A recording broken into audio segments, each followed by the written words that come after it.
Maksudnya temanmu bawa kabur uangmu berapa juta? Iya, itu uang arisan gitu loh. Pertamanya kan arisan gitu. Uang arisan berapa nih kalau boleh tahu nih? 17 juta 2 kali, sama uang Hongkong 15.000, tapi dia kasih 8.000 pertama, dikasih separuh aja. Uang arisan dibawa 17 juta 2 kali. Gitu. Dibawa kabur gitu sama teman saya itu. Terus saya tuh solusinya gimana ya Miss ini? Ini kalau saya mau tanya, kalau masalah ini bisa dikasuskan nggak ya? Kasus dalam hal apa, Mbak? Maksudnya dilaporin gitu. Ya kamu laporin aja, tapi kan polisi nggak akan nanggepin utang piutang, karena waktu utang piutang itu kamu tidak melibatkan polisi. Dan kamu sudah dibilang nggak boleh utang piutang. Majikan dengan pembantu aja nggak boleh utang piutang, apalagi kalian. Mau kasus kemana? Mau dibawa kemana kasus itu? Ya, tapi kan kalau arisan kan bukan utang loh Miss. Loh, arisan emangnya kalian ada itunya? Pegang surat-suratnya? Banyak ada apa, resep pentransferan gitu. Bukan, maksudnya surat perjanjian bahwa di Hongkong itu boleh bermain uang seperti itu? Nggak boleh loh ya. Kalian tidak boleh mendapatkan penghasilan selain menjadi pembantu. Nggak boleh bisnis lain.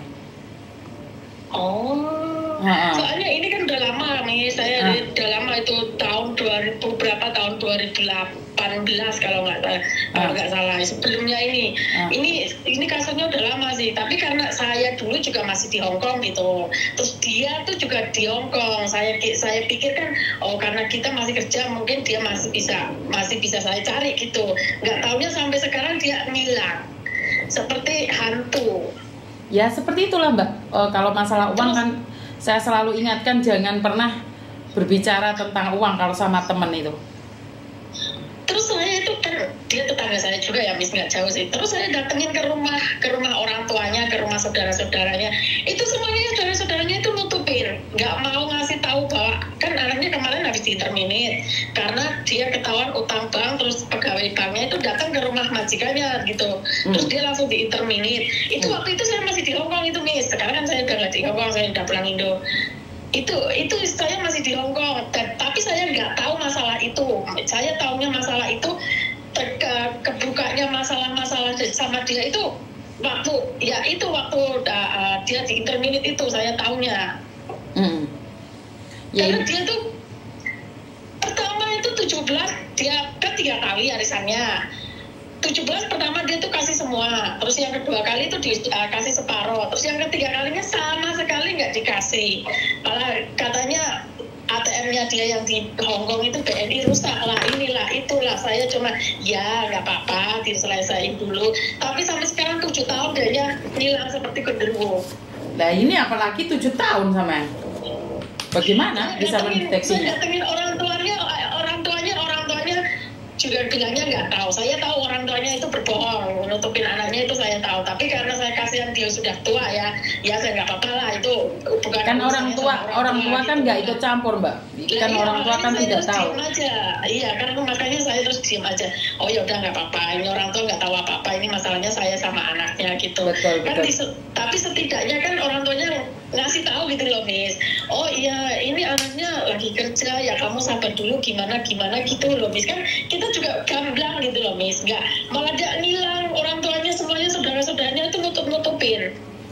Ya karena keluarga, eratnya perkeluargaan kan kayak gitu Mbak.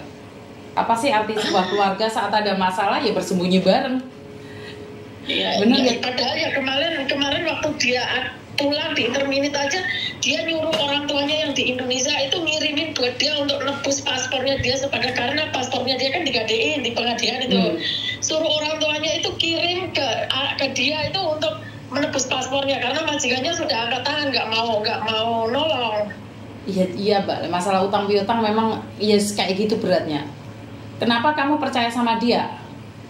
Ya karena dia pikir saya kan, karena saya dengan dia rumahnya juga depan-depan, rumahnya orang tua dia itu Miss, kan tetangga gitu. Kan terus dari situ, dari pertama dia itu nggak kayak gitu, jadinya kan kitanya mikirnya juga dia nggak mungkin kayak gitu. Dari pertamanya itu lancar saja. Lah dari terus kesininya kok malah nggak karu-karuan. Terus saya diem aja karena saya dulu di Hongkong juga kerjanya itu sibuk loh nih, jadi aku nggak terlalu memikirkan yang masalah gitu. Yang penting duit saya balik gitu, saya mikirnya gitu Miss. Lah terus kok lama-lama jadi nggak ada etikanya, ini gimana? Lah kemarin waktu dia di interminate, temannya dia itu bilang sama saya, katanya saya kan bilang itu yang kerja satu rumah sama kamu, teman saya itu masih di situ. Nggak ada Mbak, itu dia sudah di interminate karena ketahuan majikannya utang bank, pegawai banknya datang ke sini, dia bilang gitu. Oh, dia bilangnya sama saya katanya cuti, dia bilang gitu. Enggak, itu udah di interminate, dia bilang gitu. Oke, seperti yang saya sampaikan bahwa ini yang saya sangat tidak suka dengan apa yang kalian katakan. Oh nggak apa-apa sih Mbak Yuni, Miss Yuni, saya tuh kenal baik sama dia tetangga saya, jadi saya percaya aja. Arisan sih nggak apa-apa. Ini yang saya nggak suka. Orang yang paling bisa menyakiti kalian itu siapa sih? Orang yang paling kalian kenal. Bener nggak? Iya sih, bener, iya. Bener. Tapi saat saya mengingatkan jangan arisan, jangan ini, jangan itu, kalian selalu bilang nggak kok, sama tetangga sendiri masa iya sih nggak percaya. Ini loh Mbak, saat ditagih keluarga nggak akan peduli. Yang hancur siapa sih? Kalau masalah uang, manusia itu tidak bisa dipercaya. Contohnya saya sendiri, saya pegang uang donasi 30 juta punya almarhum Sri Murni, itu takut banget. Takut nggak amanah Mbak. Itu saya yang takut. Apalagi itu uang arisan yang kamu bilang tetangga, emang bisa seamanah itu manusia melihat uang? Bener gak sih? Nggak menyangka, ya bener emang. Nggak ada. Nggak menyangka. Itu sudah saya sangka Mbak, itu sudah saya sangka. Uang itu nggak bisa membuat orang amanah. Alim sekali loh. Nggak bisa. Uang itu nggak bisa. Nggak bisa. Uang itu nggak bisa.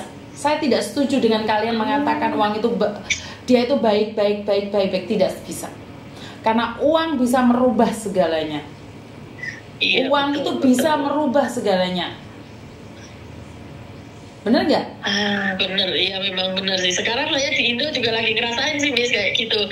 Ya Allah, saya minta duit saya sendiri kayak pengemis gitu. Astagfirullahaladzim. Padahal itu duit saya kerja di Hongkong itu siang malam loh Miss, nggak ada hentinya saya. Kok bisa dia bawa uang orang kayak gitu seenak-enaknya gitu? Iya kan nggak ada urusan. Dia nggak akan merasa berdosa karena uang itu memang seperti itu. Gitu. Uang itu bikin kalian tidak bisa berteman, tidak bisa bersahabat, tidak bisa bersaudara. Benar nggak sih? Terus gimana ya Miss, solusinya Miss gitu? Ya, solusinya ya ditagih kalau dia bayar, karena kalian nggak bisa ngasusin apa yang kalian ngasusin. Apalagi kamu bilang itu tetanggamu sendiri. Nagih itu udah berkali-kali sampai saya sendiri itu rasanya malu lah Miss. Bukan malu kayak saya minta sama dia, minta uang sendiri itu kayak udah malu gitu. Ya Allah, minta duit sendiri aja kalau kemis itu kayak apa gitu loh. Ya itu resiko Mbak. Makanya itu saya jangan bilang bahwa itu tetanggamu, saudaramu. Saya nggak percaya kalau sudah uang. Kemarin saya kan datengin itu kakaknya juga nyembunyiin ya, katanya ya sabar dulu. Saya selama 7 tahun sudah sabar sama adiknya sampean, tapi nggak ada etikanya, tak bilangin gitu. Ya percuma kamu marah sama kakaknya nggak akan ikut campur. Ya iya, kalau saya nggak marah sih, cuma saya suruh bilangin itu adiknya, itu sebilangin sama si yang namanya tuh Rina itu, si Rina itu suruh kasih etika sama saya, maunya itu gimana itu. Saya itu pernah Mbak, ada salah satu anak buah saya ikut di kantor saya, terus ada yang nagih kayak gitu. Saya jelas marah dong, kan saya tidak tahu perjanjian kalian. Saya sudah bilang, adik saya sendiri punya utang pun jangan sesekali datang ke tempat saya dan nagih. Itu prinsip. Karena saat kalian janjian saya tidak diikut sertakan dan saya nggak tahu. Itu memang sebuah prinsip. Jadi ini masalah kalian pribadi, jangan melibatkan orang lain. Nah inilah, kita itu nggak ada hukumnya. Orang itu tidak takut dengan agama. Mereka bersumpah nangis-nangis, mereka nggak takut dengan agama. Tapi mereka itu takut dengan peraturan kalau di Hongkong. Coba dia buang sampah sembarangan, kena denda 3.000, nggak dibayar. Dicari dia sampai kemana-mana. Kan aneh dong.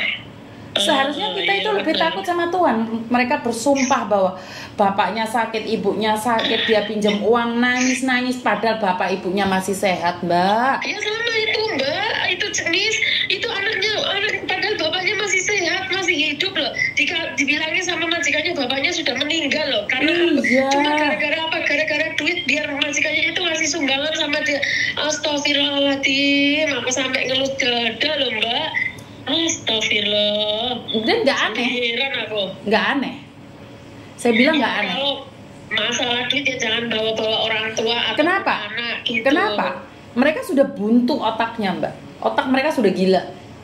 Mereka sudah tidak bisa berpikir lagi secara normal. Paham maksud saya?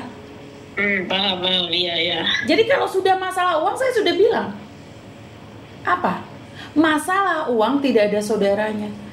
Temenmu sendiri yang bilang kan, kamu lo tetangganya, ibu mati, bapak mati, ben majikan yang kayak sumbangan. Beh, harga diri itu sentek ludes, ngerti nggak Mbak? Tapi Iya lebih. otak sudah buntu. Orang kalau sudah utangnya banyak itu otaknya buntu Mbak. Dia itu nggak akan mikirin orang lain. Yang dia pikirkan bagaimana bisa mendapatkan uang, bagaimana caranya menipu orang, bagaimana caranya seperti ini seperti itu. Karena gaya hidup mewah, Iya benar. pura-pura kaya. Dia Pura-pura kayak dia di Indonesia bikin rumah gede, tapi nyatanya duitnya duit dari nipu orang. Nah itu yang terjadi kan. Karena itu saya bilang banyak akhir-akhir ini orang termotivasi untuk memperkaya diri dan mengkhianati orang lain, menyakiti orang lain. Kalau saya enggak, saya tidak termotivasi untuk menjadikan diri saya kaya. Menjadikan Iya, diri benar. saya tenang dan bahagia itu lebih baik daripada kaya boleh, punya tapi utang. dengan hasil sendiri gitu. Betul. Jadi ya mau gimana? Karena ini sudah di media-media sosial kita itu doktrin agar terlihat kaya. Ya Allah, nggak bisa sampai saya sabar itu 7 tahun Miss, tapi semakin didiemin malah semakin keterlaluan. Ya itulah logikanya hidup, Mbak. Jangan pernah percaya. Saya pulang ke Indonesia, tak kira di Indonesia ada solusinya. Ternyata di Indonesia sama saja. Sama saja. Menutup-nutupin. Saya kalau masih di Hongkong tak cari itu Miss, itu anak benar. Yang namanya Tusrina itu tak ajar tenan sama saya. Iya, kamu yang akan masuk penjara. Ya maksudnya tak ajar, orang ajar gebukin kalau. Ya tetap aja kalau kamu terpancing emosi, banyak orang cakar-cakaran gara-gara uang loh. Akhirnya berakhir di penjara loh. Uang banyak loh Miss, di Indonesia cari uang segitu banyaknya susah Miss, 100.000 aja susahnya minta ampun Miss.